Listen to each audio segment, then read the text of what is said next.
What's going on, y'all? Today we got It Doesn't Get Much Worse Than This.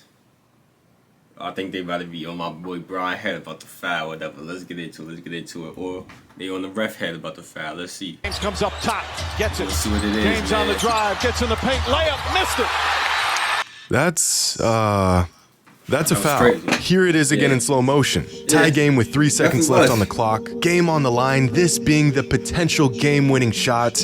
And there is the obvious foul. And there's the no call. And there's LeBron James slipping into a manic episode in utter disbelief of the no call. This split-second lapse by the refs cost the Lakers this game. And not only was the foul clear as day, the baseline ref was look at son. He looking like this. How you not? He's looking right at it. Look at him. Shiny ass boy. Yeah. Bro, he's looking directly at them, bro. Clear as day. You know? Oh my God. I can't believe this. It's ridiculous. Like, bro, you're right there. I can see better than that. Right at it. This is egregious, but missed calls and even bad calls for that matter are nothing new to the NBA. In fact, NBA refs have always been spotted. This was bad, but it's nowhere near as bad as some missed calls we've seen before.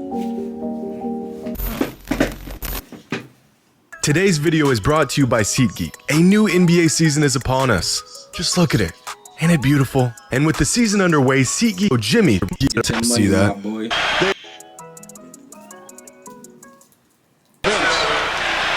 They have missed 6 free throws, the Nets have. Did you guys just see that? This is Vince Carter, former NBA great. This is Mo Peterson. He would go on to have 81 points put right on his head 2 weeks after a great. Did you? They have missed 6 free throws, the Nets have. Oh, he definitely did. Did you guys just see that? This is Vince Carter, former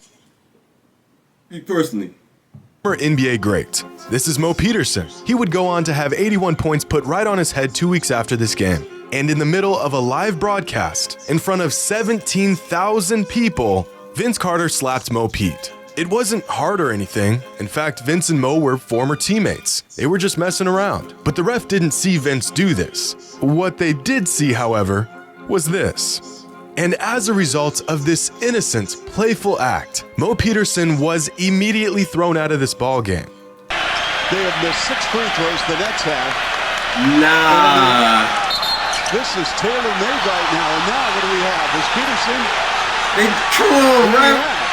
He just got tired. Yes, he did. He would not stop talking to Steve Javy. And Noah's taking off his jersey. He's running. Oh, they were just fooling around there. Wow. Yep. I mean, this ref didn't even hesitate. And as any player would be, Mo was pissed. And if that wasn't insulting... Nah, that's crazy, ref. You gotta... I feel you. Nah, I don't feel you. Because all he did was this, you know? If you would've... Mo, if you did something like that, then get him out of here. If you would do a punch, all he did was a little tap on the... Like, bro. Come on, man.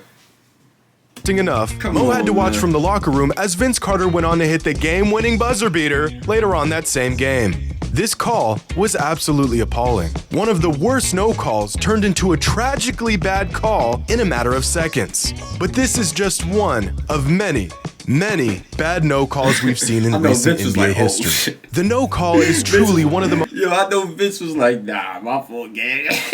I'm about to get this dub now. Most frustrating things to witness as a sports fan. If you ever want to see a grown adult spiral into an incoherent rage in absolutely no time at all, just watch him as his favorite team gets stiffed out of a call by a ref. It can be frustrating because we all see it, the players see it, and yet the guy whose job it is to see it can't. Like the no call on Devin Booker in Game 4 of the 2021 NBA Finals. Clearly, a hard foul, and a foul that could have changed the trajectory of this series, being that it would have been Booker's 6th and final foul of the game. But it was never called. Or this notorious play back in 2019 when the Rockets were facing the Warriors. Game is all tied up, hardly any time left on the clock. The Rockets played great defense and stripped Kevin Durant of the ball. KD was the last person to touch it, and it's going out of bounds. This could be what the Rockets need to turn this game in their favor. and then KD runs a half marathon on the baseline, passes the ball in bounds. The refs conjure up the audacity to ignore the 72 steps he just took out of bounds, and then the ball gets swung around to Curry, who hits the dagger. Out.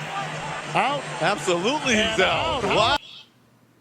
Wait, they counted those buckets? Hold on, they counted that bucket, y'all? Are you serious? That's ridiculous. How do you miss that? This really sucks, and for decades, NBA fans around the globe have had to sit idly by as their favorite team gets railed by NBA refs time and time. Wait, they lost that game because of that?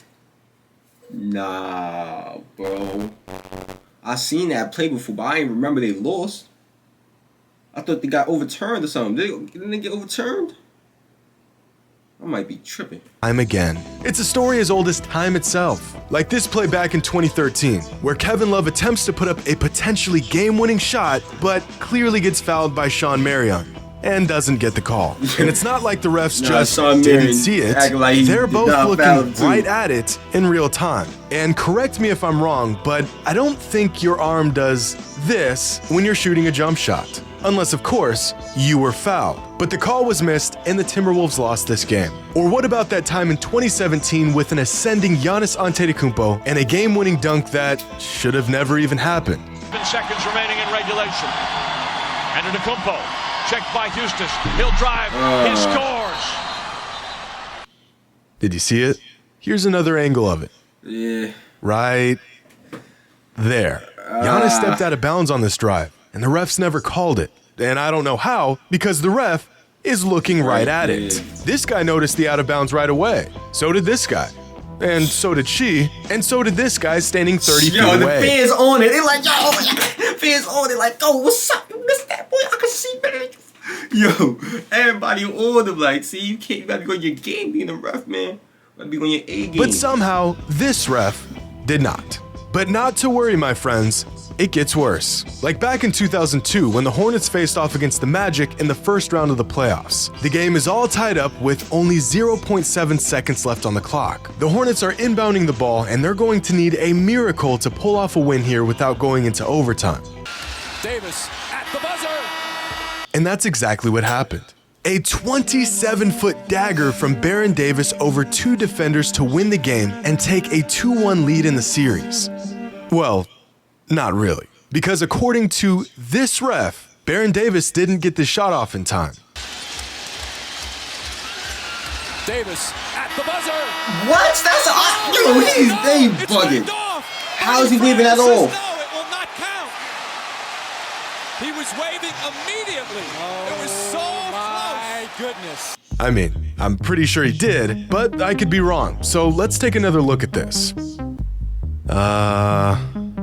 Definitely got it off. Unless off. I don't know how a shot clock works, I'm about 1,000% positive he got that shot off in time. In fact, the call was so bad that bro actually baffled himself. He is perplexed, doesn't even know why he made the call in the first place. And so he seeks counsel with one of the other refs and is met with absolutely no support at all. This is one of the most horrendous calls from a ref I've ever seen. And what would have been just the 21st game-winning buzzer beater in NBA playoff history never even counted. But to find a real doozy of a call, a real head-scratcher that'll really get your blood boiling, we have to go back to June 6, 2005 to witness one of the most blatant abuse of a whistle I think I've ever seen in my life. It's the playoffs. The Pistons are facing the Heat in a crucial Game 7 of the Eastern Conference Finals. Winner goes to the NBA Finals, loser goes home. This game was neck and neck the entire way. 8 lead changes in the second half alone. And after 47 minutes of action, the Pistons creep out to a 3-point lead. At this point, every single decision is critical. Just one mistake could earn you a one-way ticket back home for 4 months. With 46 seconds left in the fourth quarter, the Pistons gain possession after a jump ball. They run a play for Tayshaun Prince on the wing who blows right past Shaq, but gets stripped in the process. Miami's going the other way. If they can capitalize on this steal, this could be a season-altering mistake by the Pistons. Damon Jones is leaking and he's got an opportunity at a fast break. Eddie Jones kicks it up to Damon. This is Miami's window to close the lead to just 1 point. But it's a bad pass. Eddie put just a little too much on the ball, so now Damon is chasing. He manages to snag the ball before it goes out. But now he's trapped on the sideline with nowhere to go. One of the best perimeter defenders in the game wearing him like a cheap suit, and 17 seconds left on the clock. Miami's opportunity may have just came and went in the blink of an eye. But do you see this ref right here? This is Joey Crawford. Joey was an NBA official for 40 years, and throughout his 40-year reffing career, he made some pretty questionable calls. Like that time he threw Tim Duncan out of a game for laughing, or when he gave Sasha Pavlovich a technical foul for getting elbowed in the face. Or what about the time he ejected Don Nelson 90 seconds into a game? Here he is getting in the way of JJ Redick in the middle of a fast break, falling down, and then calling a shooting foul while on his ass looking in the opposite direction. Joey had his moments, and you're about to see the worst one. Because after Damon Jones chases down this pass, this happens. Jones able to race it down. Yo, boy, what you doing? And contact made. Unaware of the 6'3", 200-pound grown man standing 10 feet in front of him, Joey Crawford absolutely obliterates Damon Jones and sends him out of bounds. And because something like this never happens, there's no real protocol here. Do you just give the ball to the Heat and let them inbound it? Do you reset the shot clock? Is it a jump ball? No. It's a foul on Chauncey Billups. Race it down. Going to go to the line here for 2 free throws. Let's take a look. The outlet pass a little bit too far ahead of Jones. He does a nice job of recovering, and a little bump. The foul on Billups and Damon Jones. Billups is in shock. He can't believe the call, and rightfully so. The man played incredible defense and stopped a potentially game-altering fast break that could have ended their season, and was rewarded with a foul call for something he didn't even do. The fact that no one even batted an eye at this call, and it wasn't overturned, is baffling. This foul call was horrific, and it nearly cost the Pistons a trip to the NBA Finals. But fortunately for the Pistons and Joey Crawford's pristine reputation, Detroit still went on to win this game. But that doesn't change the fact that out of the countless bad calls and no calls throughout NBA history, this one might just be the worst. Hope you all enjoyed, and as always, until next time. Bro ran into him. And then like, nah, I ain't gonna lie. I didn't mean to do that, but nah, that's on you, gang. Foul. You take it on that. Shoot your free throws. I don't care. Bro don't got no type of soap. Like, what's that called? What's the term I'm looking for?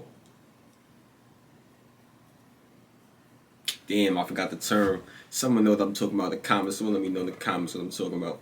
Turn on post notifications. Make sure you click on the last reaction. And I'm out of here, man. Or